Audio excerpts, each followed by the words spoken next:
దేశవ్యాప్తంగా political heat అయితే చాలా అగ్రభాగానికి చేరుకుందని చెప్పుకోవాలి. ప్రస్తుతం చూసుకుంటే అస్సోం, కేరళ, అదేవిధంగా తమిళనాడు, పశ్చిమ బెంగాల్, పుదుచ్చేరి ఈ 5 రాష్ట్రాల ఎన్నికల ఫలితాల వైపే దేశం మొత్తం కూడా చాలా ఉత్కంఠగా ఎదురు చూస్తుంది. మరి ముఖ్యంగా తెలుగు రాష్ట్రాల ప్రజలు మాత్రం పొరుగు రాష్ట్రమైన తమిళనాడు వైపే వాళ్ళ ఆశలన్నీ కూడా.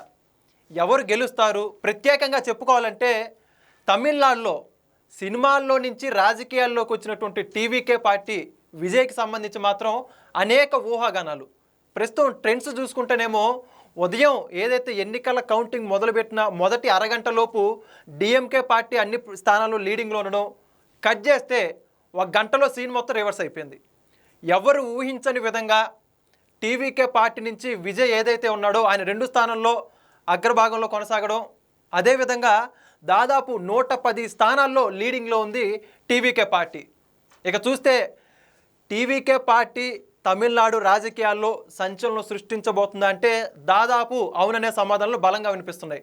దానికి ఉదాహరణే ప్రస్తుతం జరుగుతున్నటువంటి కౌంటింగ్ రిజల్ట్ ఇవన్నీ కూడా కావచ్చు. మరి కొద్దిసేపట్లో కౌంటింగ్స్ అన్నీ కూడా ఒక పూర్తి కొలిక్కొచ్చేటువంటి అవకాశం ఉంది.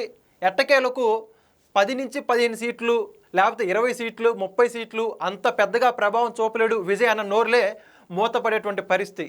ఎవరు ఊహించని విధంగా సీఎం అయినా కూడా ఆశ్చర్యపోయే పరిస్థితి లేదు. ప్రస్తుతం రిజల్టే దానికి ఉదాహరణ.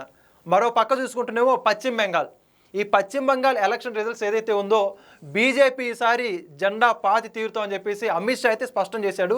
దానికి చెప్పిన విధంగానే ప్రస్తుతం నెక్ టు నెక్ ఫైట్ జరుగుతుంది పశ్చిమ బెంగాల్లో. ఓ పక్క మమతా బెనర్జీ ఏమో ఎక్కడా కూడా తగ్గేది లేదంటూ పోటాపోటీగా సీట్లు అయితే లీడింగ్లో కొనసాగుతున్నాయి. దాదాపుగా మరికొద్ది గంటలు ముగిసే వరకు అక్కడ ఏ పార్టీ విజయం సాధిస్తుందని చెప్పే పరిస్థితి లేదు.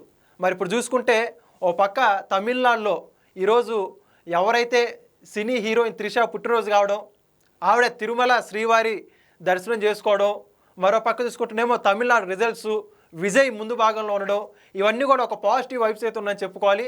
మరి చూద్దాం ఏం జరగబోతుందో. ఇప్పుడున్న ట్రెండ్స్ ప్రకారం అయితే విజయ్ టీవీకే పార్టీయే తమిళనాడు రాష్ట్రంలో జెండా పాతంగా కనిపిస్తుంది. చూద్దాం. Thank you.